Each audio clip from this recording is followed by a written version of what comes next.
लेखक का नाम 8वीं क्लास के बच्चों को याद होना चाहिए। आपको लेखक के नाम से आपको लगभग जो है सो 15 से 20 मार्क का क्वेश्चन जो है सो 20 मार्क का क्वेश्चन जो है सो क्या होगा, लेखक के नाम से अंक मिलेंगे आप हर परीक्षा में।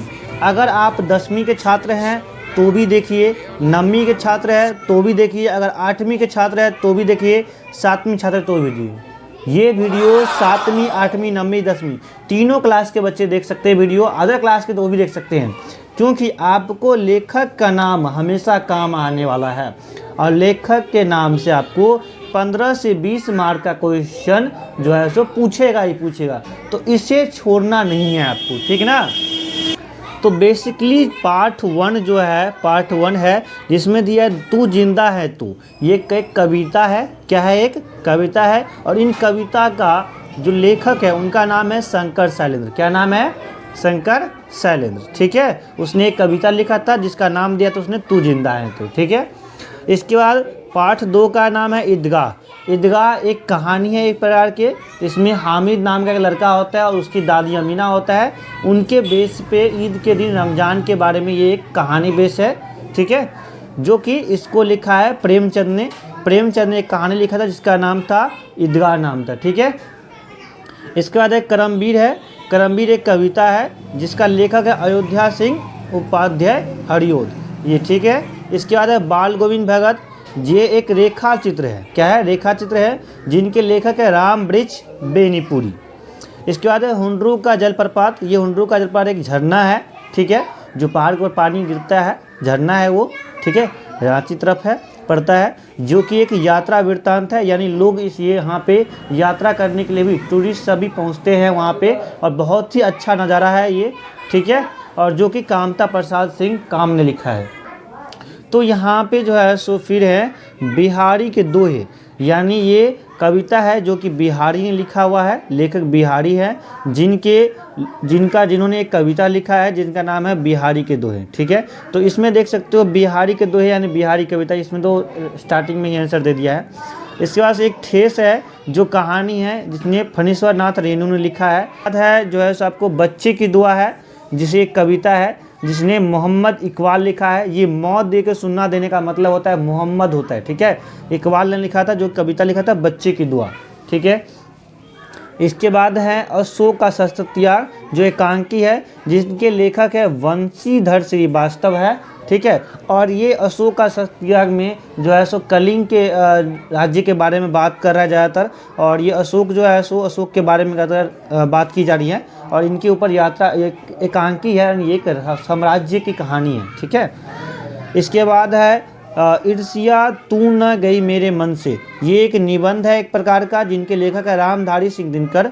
यानी इनमें ये इस कहानी में ये बताया गया कि लोगों को प्रति ईर्ष्या भाव, निंदा करना, इन सब के बारे में एक कहानी बेस है, ठीक है, जो निबंध के रूप में है, एक निबंध है, ठीक है। इसके बाद है कबीर के पद। कबीर के पद है जो एक कविता है जिसके लेखक है कबीरदास है। कबीरदास ने कविता लिखा था जिनका नाम दिया था कबीर के पद, ठीक है। इसके बाद है विक्रमशिला।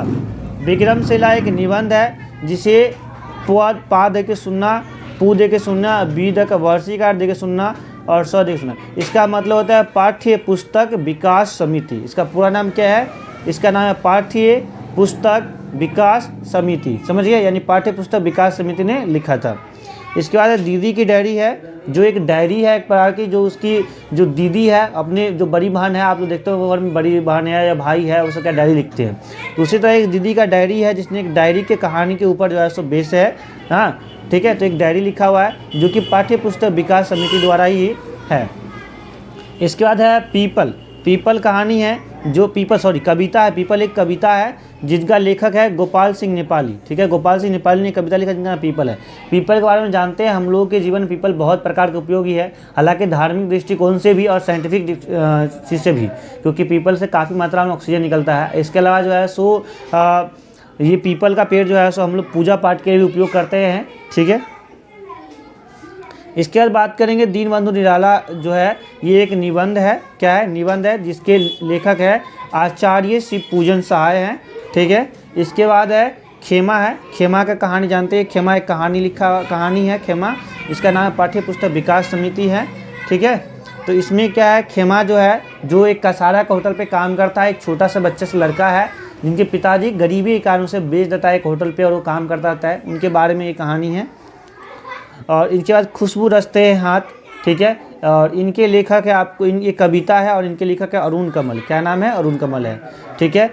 एक है हौसले की उड़ान है, ये एक निबंध है और इनके लेखक है पाठ्य पुस्तक विकास समिति। इसका फुल फॉर्म होता है पाठ्य पुस्तक विकास समिति, मैंने पहले बता रखा है।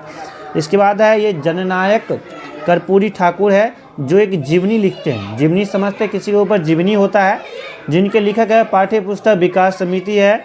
इसके बाद है झांसी की रानी है। झांसी की रानी को कौन नहीं जानता है, जो भारत देश की झांसी की रानी थी, वो बहुत बड़े जो है सो एक रानी थी जिन्होंने बहुत बड़ा योगदान दिया था हमारे देश के लिए, बहुत ज़्यादा इसके नाम प्रसिद्ध है और हम लोग आज भी इसको याद करते हैं। इनके ऊपर एक कविता लिखा है जिन्होंने लिखा हुआ है सुभद्रा कुमारी चौहान ने लिखा है, जो बहुत ही प्यारा सा कविता लिखा हुआ है।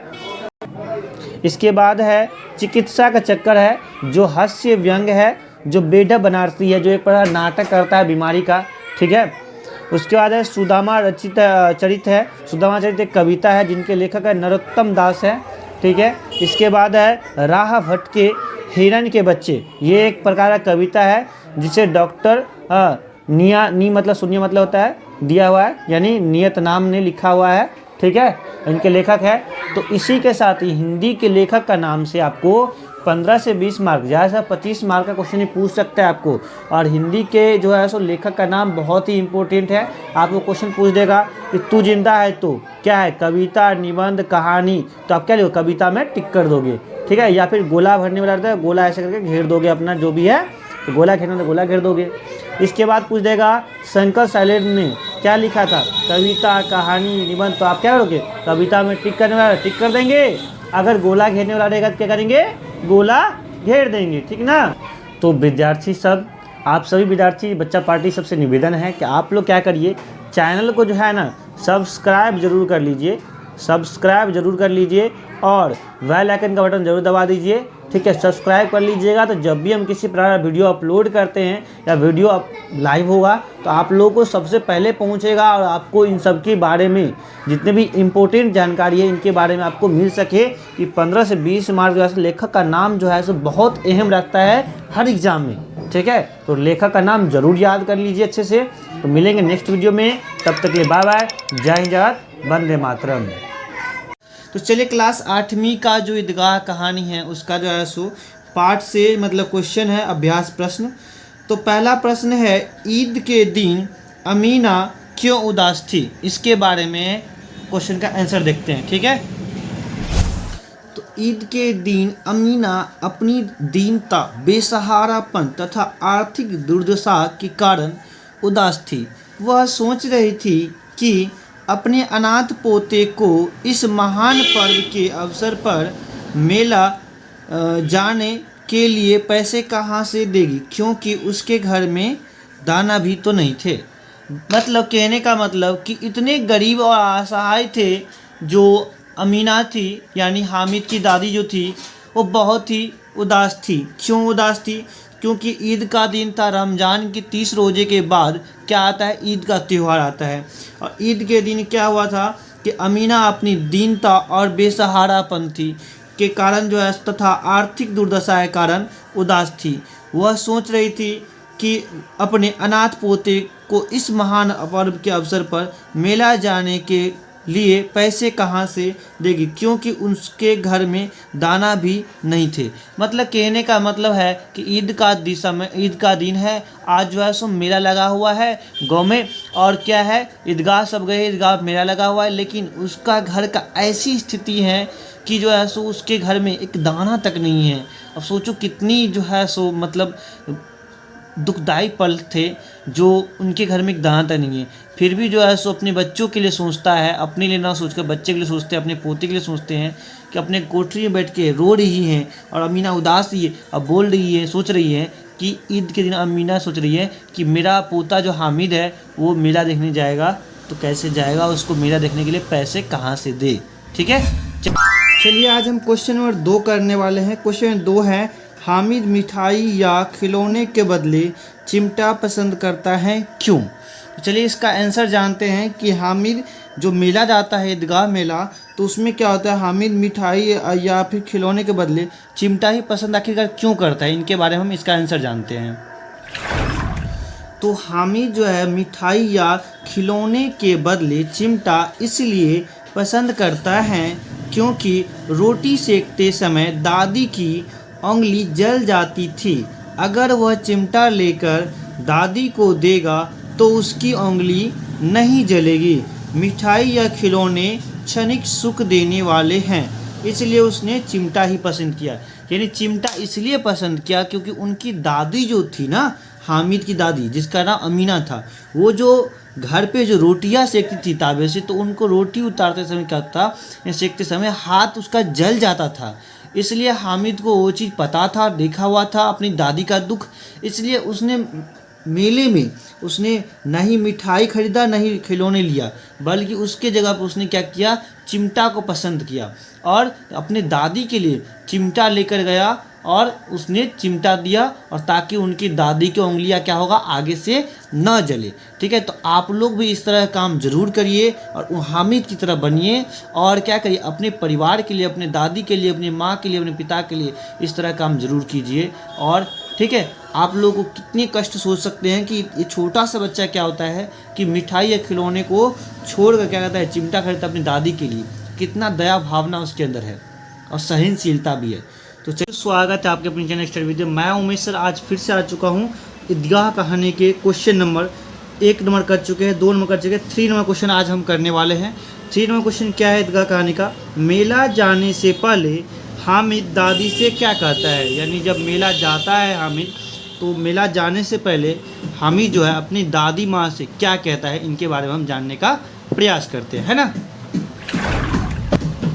तो क्वेश्चन का आंसर है, मेला जाने से पहले हामिद दादी से क्या कहता है। तो मेला जाने से पहले हामिद दादी से कहता है कि अम्मा तुम बिल्कुल डरना नहीं, मैं सबसे पहले मेला देखकर आ जाऊंगा।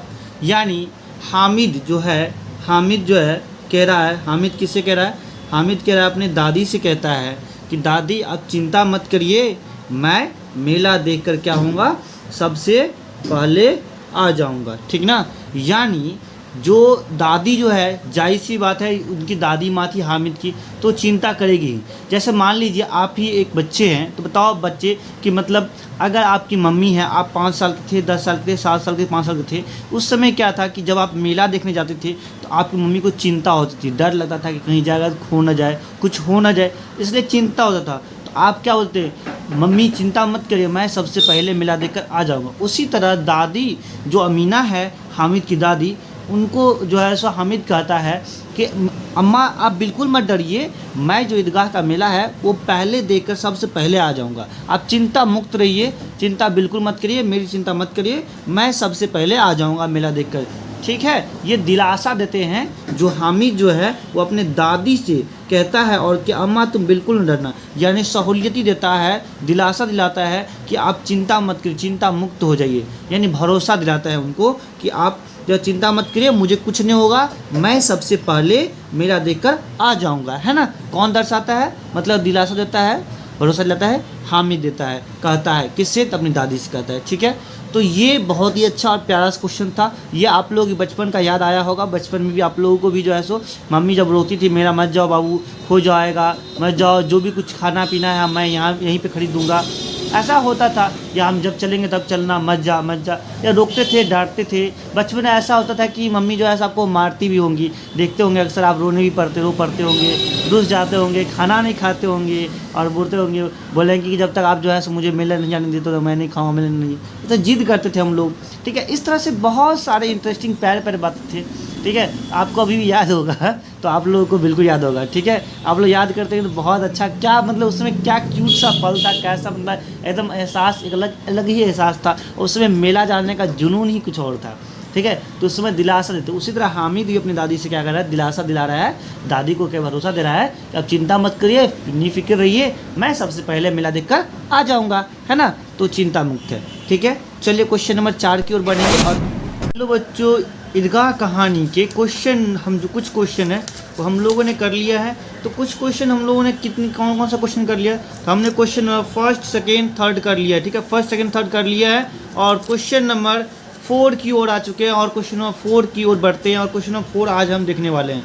क्वेश्चन नंबर 4 क्या कह रहा है, मेले में चिमटा खरीदने से पहले हामिद के मन में कौन कौन से विचार आए, वर्णन कीजिए। ठीक है, तो चलिए हम क्वेश्चन का सॉल्व करते हैं। इसमें कह रहा है कि हामिद जो है वो मेला गया, तो मेला में जब चिमटा नहीं खरीदा था तो उस चिमटा खरीदने से पहले हामिद के मन में क्या क्या भाव जाया, क्या क्या विचार आया, उनके बारे में हमें वर्णन करना, डिटेल में बताना है। ठीक है, चलिए हम चलते हैं, बताते हैं।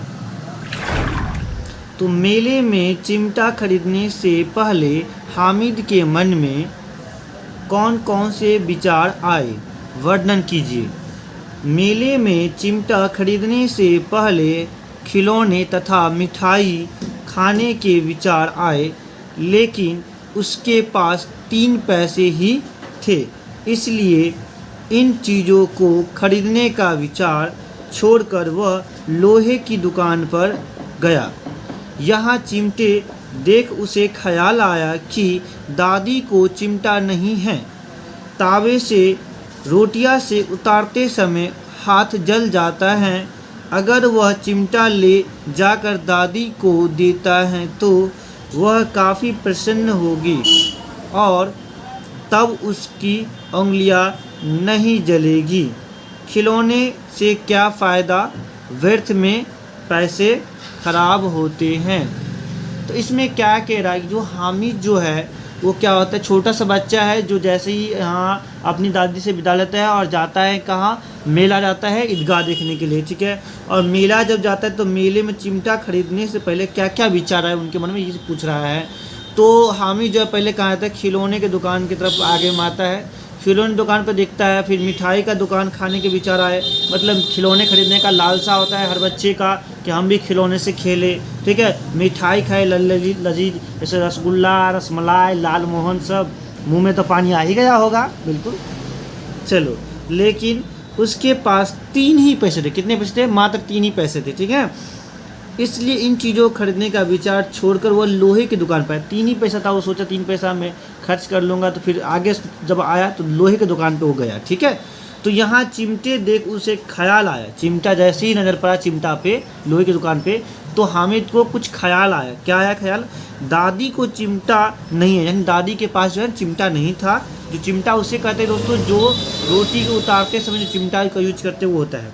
तो तावे से रोटियाँ उतारते समय हाथ जल जाता है, यानी जो हामिद की दादी है वो रोटियां सेकती है तावे पर, उनका हाथ क्या जल जाता था। उसने हामिद ने देखा हुआ था, तो जाहिर सी बात है उसका बच्चे का दिमाग जो कितना चंचल है और कितना दया भाव ना है इसके अंदर, हाथ जल जाता है। अगर वह चिमटा लेकर जाकर दादी को देता है तो वह काफ़ी प्रसन्न होगी और तब उसकी उंगलियां नहीं जलेगी। यानी क्या होगा कि जैसे ही वो अपनी दादी को चिमटा देगा तो उनकी उंगलियां नहीं जलेगी, जिससे क्या होगा, वो दादी उनको देखकर काफ़ी प्रसन्न होगी सोच देखकर, और प्लस उसका क्या, हाथ भी नहीं जलेगा। ठीक है, उनको कष्ट नहीं होगा। यानी इतने दया भाव ने, आप भी बताओ अपनी मम्मी पापा से प्यार करते हो नहीं करते हो, करते हो, सभी लोग अपनी मम्मी पापा से प्यार करते हो।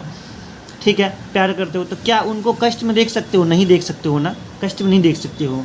क्यों, क्योंकि उनसे हम प्यार करते हैं, ये हमारे माता पिता है, इसलिए।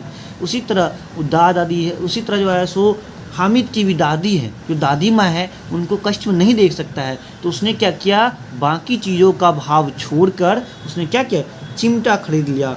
और उसने सोचा कि जो है सो खिलौने से क्या फ़ायदा होगा, कुछ दिन में रंग धुल जाएगा, टूट फूट जाएगा, ख़राब हो जाएगा, तो फिर क्या होगा, व्यर्थ में ही पैसे ख़राब होगा। उसने सोचा व्यर्थ में पैसा ख़राब होगा, खिलौना ले क्या फ़ायदा है, कोई फ़ायदा नहीं है। ठीक है, चिमटा ले लेते हैं, दादी का हाथ नहीं जलेगा। तो इस बच्चे के मन में ये भाव जगा, उनके बारे में जिक्र करने के लिए पूछ रहा था। तो ये आई होप आप लोग समझ गए होंगे।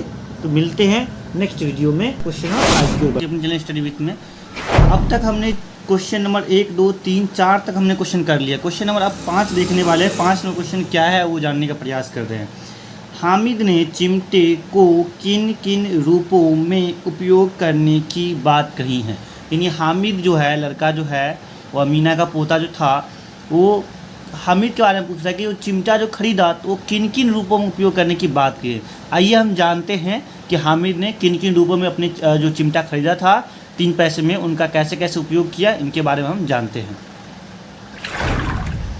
हामिद ने चिमटे को किन किन रूपों में उपयोग करने की बात कही है। हामिद ने चिमटे को बंदूक, मंजीरे, बहादुर शेर के रूप में उपयोग करने की बात कही है। जैसे कंधे पर रखो तो बंदूक हो गई, हाथ में लिया तो फ़कीरों का चिमटा हो गया, यह मंजीरा के काम भी आ सकता है।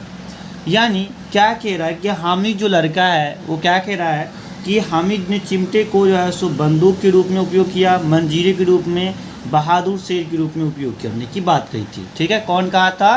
तो हामिद ने कहा था अपने दोस्तों से। ठीक है, जैसे कि एग्जाम्पल के दौर में बात की जाए, जैसे कंधे पर रखा, जैसे कंधे पर ऐसे रख लिया तो क्या हो गया? हाँ, मानो तो बंदूक हो गई, यानी कंधा पर रख लिया तो क्या हो गया? बंदूक। गन चला दो, डिस्का डिस्का डिस्का हो गई। हाथ में लिया तो फ़कीरों का चिमटा, ऐसे करके हाथ में फ़कीर चिमटा लिए रखता है। ठीक है, देखा होगा रोड किनारे सब रहता है, हाँ, गाँव घर में। और यह मंजीरा के काम भी आ सकता है। ठीक है, तो ये चीज़ था, कॉन्सेप्ट था। हामिद ने चिमटे को किन किन रूपों में व्यक्त किया पूछेगा तो आप सिंपल से बता देना, हामिद ने चिमटे को बंदूक, मंजीरे, बहादुर शेर के रूप में उपयोग करने की बात कही। इतना भी अगर लिख दो तो काफ़ी आंसर आप फुल मार्क दे देगा। ठीक है, हालांकि आपको मैंने पूरी डिटेल में बता दिया आंसर। तो चलिए मिलते हैं नेक्स्ट वीडियो में। की वीडियो हमने ईदगाह कहानी का 1, 2, 3, 4, 5 तक क्वेश्चन, 5 तक हमने क्वेश्चन कर चुके हैं। ठीक है, अब हमारा नेक्स्ट क्वेश्चन है, वो क्वेश्चन है 6 नंबर क्वेश्चन देखने वाले हैं। 6 नंबर क्वेश्चन में क्या कह रहा है? ईदगाह कहानी आपको कैसी लगती है, यानी आपको ईदगाह कहानी कैसी लगती है, इसकी मुख्य विशेषता बताइए। यानी आपको ईदगाह कहानी कैसा लग रहा है और इसका विशेषता भी बताइए। ठीक ना, तो चलिए इसको चलते हैं और इसको सॉल्यूशन बताते हैं आपको। ठीक है, ईदगाह कहानी आपको कैसी लगती है, इसकी मुख्य विशेषता बताएं। तो ईदगाह कहानी मुझे अच्छी लगती है, इसके कई कारण हैं। सर्वप्रथम, इस कहानी का संपूर्ण वातावरण या परिवेश हमारे सामान्य जीवन के परिवेश से जुड़ा हुआ है, अतः इसके साथ हमारा आत्मिक संबंध स्वाभाविक है। ठीक है, यानी क्या कह रहा है कि ईदगाह कहानी जो है वो हमें क्या बहुत अच्छा लगता है। ठीक है, क्या लगता है? बहुत अच्छा लगता है। ठीक है, इसके कई कारण हो सकते हैं, बहुत सारे कारण हैं अच्छा लगने का जो है ईदगाह कहानी में। सर्वप्रथम, इस कहानी का संपूर्ण वातावरण या परिवेश हमारे सामान्य जीवन के परिवेश से जुड़ा हुआ है। यानी हमारा जो सामान्य जीवन है, हम लोग जीवन यापन करते हैं, उस जीवन यापन से जुड़ा हुआ है हमारा ईदगाह कहानी। ठीक ना, ईदगाह कहानी जो है हमारे सामान्य जीवन से जुड़ा हुआ है। ठीक है, परिवेश से। अतः इसके साथ हमारा आत्मिक संबंध भी है, यानी हमारे दिल का आत्मिक संबंध भी है, दया भावना का भी संबंध है कहानी से। ठीक है, ये स्वाभाविक है, ये सबके साथ है, स्वाभाविक ही है। ठीक है, इसके कुछ प्रमुख विशेषताएं हैं। ठीक है, इसके क्या है? कुछ प्रमुख विशेषता है इस कहानी ईदगाह कहानी की प्रमुख विशेषता ही पूछा था, तो इसका प्रमुख विशेषता क्या क्या है? तो इस कहानी में बाल मनोविज्ञान का सूक्ष्म निरीक्षण किया गया है। यानी बाल मनोविज्ञान जो है, यानी बच्चों की मानसिकता के बारे में पूरे अच्छे से जिक्र किया गया है। इस कहानी में आदर्श और यथार्थ का पूर्ण संबंध है, यानी आदर्श भावना, आदर्श का और यथार्थ दोनों का जो है सो संपूर्ण संबंध किया गया है इसमें। इस कहानी का आधार मानवीय है, यानी इस कहानी का आधार क्या है? मानव के बारे में बताया गया है, मानवता के बारे में दिखाया गया है। इस कहानी में वर्णन कौशल की रोचकता है, यानी कौशल, वर्णन कौशल के बारे में क्या रोचकता दर्शाया गया है, इंटरेस्टिंग चीज़ दिखाई गई है।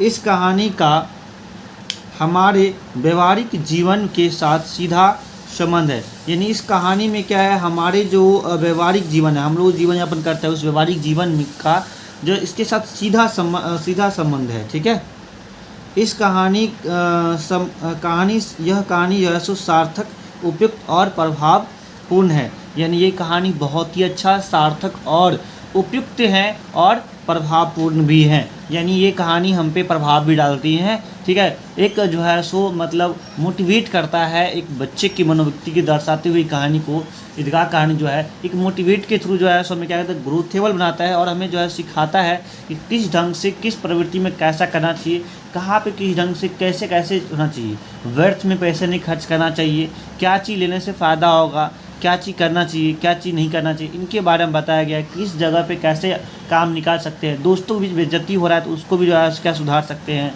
ठीक है। तो उन चीज़ों के बारे में जिक्र क्या है, एक अपने दादी माँ है उनके बारे में भी दया भावना दिखाया गया है, कि दादी के प्रति उनका पोता किस तरह से उत्तरदायी है इसके बारे में भी दर्शाया गया है। उनके माता पिता नहीं थे, उनके माता पिता मर चुके थे, डेथ हो गई थी, ठीक है। फिर भी उस बच्चे जैसे किस तरह से अपनी दादी के साथ रहता था, क्या था उनके पल जो है इसे किस तरह से कठिनाइयों में जी रहे थे, अत्यंत दुखदायी पल थे, उसमें भी वो काफ़ी खुशियाँ ढूंढा करता था और किस ढंग से अच्छे ढंग से रहता था, और भरोसेमंद और हमेशा जो है सो एक मोटिवेटेड रहता था और प्रयत्न करता था, और मतलब कभी डरता नहीं था। जैसे देखो अभी मतलब दादी से क्या कहता है कहानी में कि दादी तुम बिल्कुल मत डरना, मैं सबसे पहले आ जाऊंगा, है बोलता है ना, तो क्या दादी को भरोसा देता है। मतलब क्या है, हमेशा जो है भले ही छोटा है बच्चा, लेकिन क्या है दिमाग बहुत बड़े काम का है, छोटे से दिमाग में बहुत बातें हैं। आप भी जो है सो अपनी माता पिता के अपने दादा दादी का दिल जीत सकते हो, ठीक है, उनके बारे में कुछ कर सकते हो, उनके लिए कुछ कर सकते हो, मेहनत करो और पढ़ाई करो। तो अब तक के क्वेश्चन में हमने 1 2 3 4 5 6 भी क्वेश्चन कर चुके हैं, तो हम लोग अब आ चुके हैं 7वां क्वेश्चन पे, और हम लोग 7वां क्वेश्चन जानने वाले क्या है। तो चिमटा देखकर अमीना के मन में कैसा भाव जगा, ठीक है, यानी चिमटा देखकर हामिद जो चिमटा लेकर अपने घर पहुंचा, ठीक है, अपने दादी के पास, तो चिमटा देखकर अमीना के मन में कैसा भाव जगा, इनके बारे में पूछ रहा है। कैसा एक्सप्रेशन है चेहरे का, क्या भाव जगा, उसने क्या कहा, उनके बारे में जानते हैं। चलिए, तो चिमटा देखकर अमीना के मन में कैसा भाव जगा। तो चिमटा देखकर अमीना के मन में क्रोध तथा स्नेह दोनों भाव जगे। उसने छाती पीटकर कहा कि तुम बेसमझ लड़का हैं, क्योंकि तुमने कुछ खाया पिया नहीं। लेकिन हामिद की बात सुनकर उसका क्रोध स्नेह में बदल गया कि तुम्हारी उंगलियां तावे में जल जाती हैं, इसलिए मैंने चिमटा लिया। उसका मन गदगद हो गया कि बच्चे में कितना त्याग, सद्भाव और विवेक है। यानी कहने का बात क्या कह रहा है, तो चिमटा जैसे ही अमीना ने देखा लेकर आया, हामिद चिमटा लेकर आया है, तो उनके मन में क्रोध और स्नेह दोनों भाव जगा, यानी क्रोध भी आया और स्नेह भी आया, ठीक है ना। तो क्रोध और स्नेह दोनों आया, ठीक है, दोनों भाव जगे। उसने क्या छाती पीट लिया। देखते हो गाँव घर में क्या जैसे कुछ होता है तो जो माता पिता होता है या दादी माँ से होता है तो छाती पीटने लगती है रोने के टाइम में, ठीक है। तो छाती पीट कर रोते हुए बोला तुम बेसमझ लड़का है, तुम बेसमझ लड़का है, क्योंकि तुमने कुछ खाया न पिया, यानी कुछ खाया नहीं, कुछ पिया नहीं, कुछ नहीं खाया, कुछ नहीं लिया नहीं। लेकिन हामिद की बात सुनिए, हामिद ने बताया, कुछ बताया, क्या बताया, जैसे ही हामिद ने कुछ बताया तो उनका क्रोध क्या हुआ, तुरंत स्नेह में बदल गया। किस में बदल गया, स्नेह में। तो हामिद ने बोला कि तुम्हारी उंगली जो है तावे में जल जाती हैं, मतलब तुम जो रोटी बनाती हो ना, तुम्हारी हाथ जो है, हाथ की उंगली जो है वो जल जाती है, पक जाती है, मतलब पक जाता है, इसको बोलते हैं जलना बोलते हैं हम लोग, ठीक है, जल जाती है। इसलिए मैंने चिमटा लिया, इसलिए कहा कि मैंने इसीलिए जो है सो आप चिमटा खरीदा, कुछ नहीं खाया पिया और चिमटा लिया। इतना सुनते ही अमीना का मन क्रोध जो है शांत हो गया, और जो रो रही थी छाती पीट वो बंद हो गया और रोना बंद हो गया, और उसको खुशी से मारे मन गदगद हो गया और बच्चे में कितना त्याग है उसने सोचने लगा और देखा कि बच्चे में कितना त्याग, सद्भाव और विवेक है कि उसने जो है सो कुछ नहीं खाया। क्या आप लोग जाते हो तो क्या आता है, मुंह में पानी आता है कि नहीं आता है, मेले में जाते हो तो तरह तरह की चीज़ें देखते हो, जैसे हो गया बर्गर हो गया, चाउमीन हो गया, लिट्टी, समोसे, रसगुल्ले, गुलाब जामुन, खिलौने, बहुत सारे तरह की चीज़ें, झूला झूलना, तो उनके मन में भी लालच आया होगा। लेकिन उस सब को छोड़कर उसने क्या अपने दादी के लिए चिमटा लेकर आया, ठीक है, जिसका देखकर जो है सो जाहिर सी बात है, जैसे ही उसने हामिद ने दादी को बताया कि जो है सो हमने क्यों चिमटा लिया, तो उसने बताया कि आपकी उंगलियां जल जाती थी रोटी से बनाते हैं, इसलिए मैंने आपके लिए चिमटा लेकर आया। तो ये देखकर सोचने लगी और देखा कितना त्याग, सद्भाव और विवेक है उस बच्चे में। ठीक है, तो आप भी हामिद की तरह बनिए, त्याग, सद्भाव और विवेक बालक बनिए। उम्मीद है आप लोगों को ये वीडियो के माध्यम से क्वेश्चन समझ में आया होगा। कोई भी डाउट हो या कोई क्वेश्चन पूछना है तो कमेंट करिए। हमने क्वेश्चन नंबर 1 2 3 4 5 6 7 तक क्वेश्चन हमने कर लिया है। अब हम क्वेश्चन नंबर 8 करने वाले हैं। अब क्वेश्चन नंबर 8 क्या है, ध्यान दीजिए। ईदगाह कहानी की प्रमुख विशेषताएं बताएं, यानी ईदगाह कहानी के बारे में जो प्रमुख मेन जो विशेषता है उनके बारे में क्या करना है, जिक्र करना है, बताना है। ठीक है, तो चलिए हम बताते हैं ईदगाह कहानी की प्रमुख विशेषताएं। ठीक है, क्या है ईदगाह कहानी की प्रमुख विशेषताएं बताएं। ईदगाह मानवीय धरातल पर आधारित एक यथार्थवादी कहानी है। संपूर्ण समाज का प्रतिनिधित्व करने वाली यह कहानी धार्मिक न होकर मानवीय है। पूरी कहानी का वातावरण बड़ा ही सघन है। कहानीकार ने बाल मनोविज्ञान का सूक्ष्म निरीक्षण किया है। यानी कहने का मतलब है कि ईदगाह कहानी है ये धार्मिक नहीं होकर बल्कि क्या है, बाल मनोविज्ञान है, यानी बालक के ऊपर। ठीक है, बताया कहानी आधारित एक यथार्थवादी कहानी है जो संपूर्ण समाज को यानी पूरे समाज को प्रतिनिधित्व करने वाली यह कहानी धार्मिक न होकर क्या है, मानवीय है, मानवता का एक कहानी है। यह पूरी कहानी क्या है, वातावरण का बड़ा ही सघन है कहानी है। और कहानीकार ने बाल मनोविज्ञान यानी बालक के यानी बाल मनोविज्ञान का सूक्ष्म निरीक्षण किया, यानी बालक के मानसिकता के बारे में पूरे डिटेल में बताया गया है इस कहानी में। और एक उदाहरण समाज के रूप में प्रस्तुत किया है समाज के बीच में एक बालक के मनोविज्ञान का। ठीक है, क्वेश्चन की बात किए तो हम बहुत सारे क्वेश्चन कर चुके हैं जो कि हम क्वेश्चन कर रहे थे, ईदगाह क्वेश्चन चैप्टर कर रहे थे। ईदगाह कहानी में हमने जो है सो यहाँ पे ध्यान दीजिएगा, हमने बहुत सारे क्वेश्चन ऑलरेडी कर रखे हैं जिसमें बात करेंगे तो देखते हैं। चलिए, तो हमने यहाँ पे 1 नंबर 2 नंबर 3 नंबर क्वेश्चन भी कर लिया। ठीक है, इसके बाद आप लोगों को 4 number 5 number 6 number 7 number 8 number भी क्वेश्चन कर लिया। अब इसका चैप्टर का लास्ट क्वेश्चन चैप्टर है जो कि 9 नंबर क्वेश्चन है। ये 9 नंबर क्वेश्चन जैसे ही मैं बता दूंगा और ये चैप्टर जो है सो एंड कर देगा। इसके बाद ये क्वेश्चन नहीं है। ठीक है, ये पार्ट से आगे क्वेश्चन नहीं है, ये नहीं आएगा आपको। मेन क्वेश्चन जो था वो 9 तक क्वेश्चन है जो पार्ट से है, यानी ये चैप्टर का है। तो ये लास्ट क्वेश्चन है, इसके बाद कोई क्वेश्चन नहीं है। इसके बाद मैं सारे क्वेश्चन का एक साथ फुल वीडियो दे दूंगा। तो फुल वीडियो देखना चाहते हो तो जल्दी से सब्सक्राइब कर लो। सोच क्या रहे हो, कर दो भाई, क्या हद है, कर भी दो। चलिए, तो बेसिकली हम चलते हैं क्वेश्चन की ओर। Let's start. तो बेसिकली क्वेश्चन है नंबर है 9 नंबर क्वेश्चन ध्यान देंगे। निम्नलिखित अनुच्छेद को पढ़िए और उसके आधार पर दिए गए प्रश्नों के उत्तर दीजिए। यानी एक छोटा सा प्यारा सा कहानी है, उसको आपको पढ़ना है। पढ़ने के बाद नीचे कुछ क्वेश्चंस दिए हैं, उसका आपको उत्तर देना है। ठीक ना, चलिए पढ़ते हैं। नमाज खत्म हुई, लोग आपस में गले मिल रहे हैं। तब मिठाई और खिलौने की दुकानों पर धावा होता है। तरह तरह के खिलौने हैं, सिपाही, गुड़िया, राजा और वकील, भित्ती, धोबीन और साधु। महमूद सिपाही लेता है, खाकी वर्दी और लाल पगड़ी वाला कंधे पर बंदूक रखे हुए।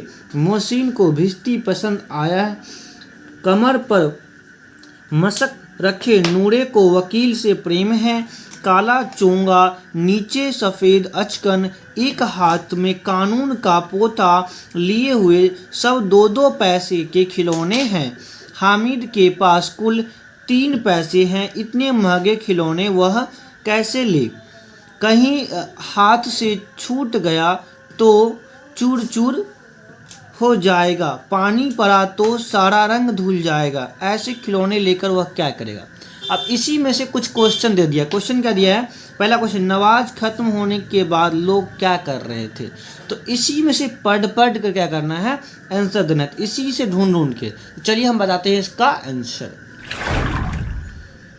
तो नमाज खत्म होने पर के बाद लोग क्या कर रहे थे? तो नमाज खत्म होने के बाद लोग आपस में गले मिल रहे थे, है ना? क्या कर रहे थे? आपस में गले मिल रहे थे।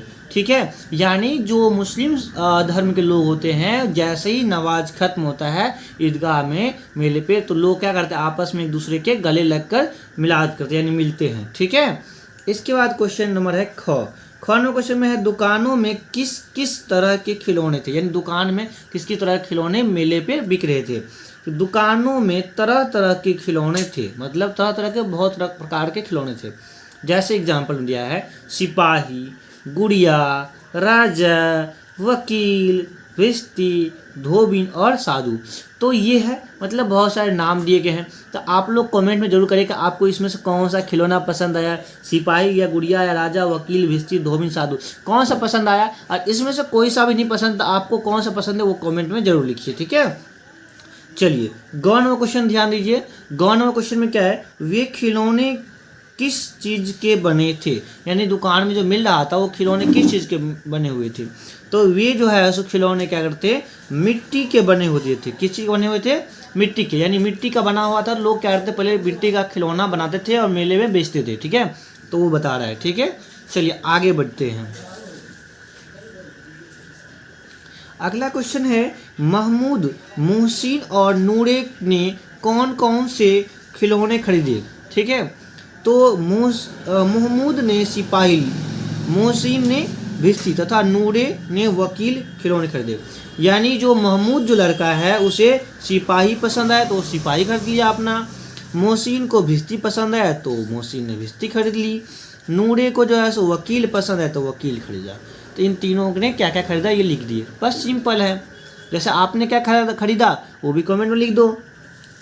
आपको कौन सा खिलौना अच्छा लग रहा है जो खरीदे हैं तो कमेंट में कर दीजिए फटाक से। चलिए अगला क्वेश्चन देखते हैं। क्वेश्चन है परिच्छेद में सिपाही, भिश्ती और वकील के हुलिये का वर्णन किया गया है। इसी प्रकार आप राजा और साधु के हुलियों का वर्णन कीजिए। यानी बता रहा परिच्छेद जो है दिया गया है, यानी अनुच्छेद में, उसमें क्या है कि कुछ चीज़ें जिसमें भिश्ती, सिपाही, वकील सब का हुलिया का वर्णन किया गया है, इसके बारे में जानिए। अन्य को राजा पसंद आया, सिर पर मुकुट पहने सिंहासन पर बैठा, तो किसी और को जटाधारी साधु और हाथ में चिमटा लिए हुए। ये चीज़ बता रहा है, मतलब कहने वाला क्या है, जो राजा जो है वो हमेशा, राजा तो पसंद आया अन्य को, तो वो क्या सिर पर मुकुट लगा, राजा तो क्या आता है सिर पे अपने मुकुट पहनता है। इसके अलावा वो सिंहासन पे हमेशा बैठता है दरबार में, ठीक है। तो ये बता रहा है। इसके अलावा बता रहा है जटाधारी जो है, साधु क्या होते हैं, जटाधारी होते हैं, हमेशा जटा देखते होंगे ज़्यादातर, बाबा को केस दाढ़ी से बड़े बड़े दिखते हैं घूंघट में, ठीक है। हालांकि हाथ में चिमटा लिए हुए, और बाकी चिमटा भी लिए हुए थे जिसमें हामिद जो था वो चिमटा लिए हुए थे। इसके बाद आगे देखिए, इसका बता रहा है अनुच्छेद में आए विशेषण शब्दों को छांट कर लिखिए। तो अनुच्छेद में क्या क्या विशेषण है उनको अलग करके लिखना है, ठीक है, जो लाइन दिया हुआ था। तो पहला खाकी है, लाल है, काला है, सफ़ेद है, ठीक है, काला सफ़ेद है, फिर महंगे भी है ना, यानी महंगे। तो इतने चीज़ है जो अनुच्छेद में विशेषण है, ठीक है, जो इम्पोर्टेंट है उसको छांट लिखना था, ठीक है। इसके बाद है 6 नंबर, वर्दी और पोथा के समानार्थी लिखिए। यानी वर्दी का समान अर्थ क्या, मतलब शब्द कोई है उसका लिखिए, और पोथा कोई समान शब्द है। तो वर्दी को हम दूसरी भाषा में पोशाक ही बोलते हैं, जैसे हम लोग आम भाषा में स्कूल ड्रेस जो बोलते हैं, यानी ड्रेस होता है ना, ड्रेस को हिंदी में पोशाक कहते हैं। यानी जो सिपाही सब होते हैं उसका जो है सो वर्दी होता है, तो वर्दी को यानी सिपाही का ड्रेस यानी सिपाही का पोशाक को ही वर्दी कहते हैं। अब पोथा क्या होता है, तो पोथा को पुस्तक यानी बुक बोलते हैं। हम लोग जो किताब पढ़ते हैं ना जी, जैसे अभी कौन सा किताब पढ़ रहे हैं, हिंदी किताब पढ़ रहे हैं आप लोग, तो हिंदी किताब जो पढ़ रहे हैं तो इस पुस्तक को क्या कहेंगे हम लोग, पोथा कहेंगे। क्या कहेंगे, पोथा, याद रहेगा, बिल्कुल, वेरी गुड। तो इसके बाद में जो वीडियो आएगा वो पूरा फुल वीडियो आएगा एक साथ ही, इसमें अलग अलग वीडियो थे हर क्वेश्चन का। अब जो क्वेश्चन आएंगे उसमें शॉर्ट क्रैश कोर्स का हिंदी का आने वाला है बहुत जल्द, तो आप लोग जो है सो देखिए जरूर जाके, ठीक है। बहुत जल्द मैं पब्लिक कर दूंगा, ठीक है। ये प्राइवेट था और इसमें कुछ बच्चे जो पैसे लगे थे जो उन्होंने परचेज करके देखे हुए थे, वो आप लोगों को फ्री में मिलेगा, ठीक है। थोड़ा ध्यान से पढ़िए, ध्यान दीजिएगा, समझने का प्रयास करिएगा, ठीक है। तो कोशिश करेंगे, आई होप कि आप लोगों को अच्छे से नॉलेज मिले। तो और इस चैनल को सब्सक्राइब जरूर कर लीजिए और मिलेंगे नेक्स्ट वीडियो में। तब तक के लिए बाय बाय, जय हिंद, जय भारत, वंदे मातरम, टाटा, गुड बाय। तो बच्चों आपने वीडियो देख लिया और समझ में भी आ गया होगा अच्छे से। और आप लोग, एक रिक्वेस्ट है आप लोगों से कि आप वीडियो देखते हो तो चैनल को सब्सक्राइब जरूर कर लीजिए। आप लोग चैनल को सब्सक्राइब नहीं करते, गलत बात है। आप लोग वीडियो देखते हो तो इसे शेयर जरूर करिए, चैनल को सब्सक्राइब कर लीजिए। चैनल सब्सक्राइब करने का कोई पैसा वैसा नहीं लगता है, ठीक है। तो आप लोग चैनल जरूर सब्सक्राइब कर लीजिए और शेयर जरूर करिए, ठीक है। और लाइक कर दीजिए, कमेंट जरूर कर लीजिए। किसी प्रकार का क्वेश्चन है तो कमेंट करिए, मैं रिप्लाई दूंगा। और मिलेंगे नेक्स्ट वीडियो में, तब तक के लिए बाय बाय, जय हिंद, जय भारत, वंदे मातरम।